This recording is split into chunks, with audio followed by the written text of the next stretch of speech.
It was the perfect end for the people in Barabadi Stadium, who had spent the first 3.5 hours in pure nostalgia with each ball that Yuvraj and Dhoni sent their way during a partnership of 256 in 230 balls. At one end, there were flowing drives with scintillating timing, and from the other came brutal swats. No one was safe.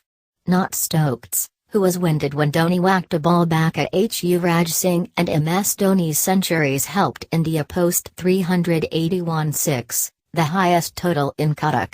In response, England were boosted by Jason Roy's 82, but Eoin Morgan's 9th century gave the visitors hope, but India held their nerve to clinch a 15-run win and taken an unbeatable 2-0 lead in the 3-match series.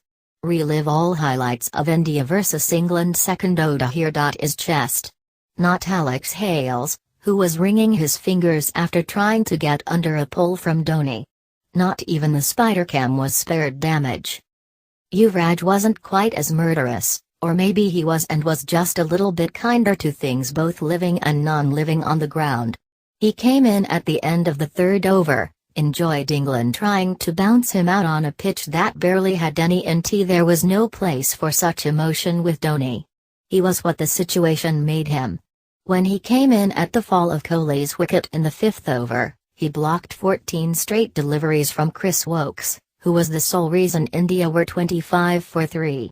The next time those two faced each other, the ball was muscled over the mid-wicket boundary. Dhoni finished on 134 off 122 balls, having been 6 off 22 once, and became the first Indian to hit 200 sixes in ODIs. The shot that took him there, eerily similar to the one that won India the World Cup in 2011, hit the top tier behind long on. There was another reminder of that night in Mumbai. The final was the last time Yuvraj and Dhoni had put on 50 runs or more together. He first place and batted in to make his first 100 since the 2011 World Cup.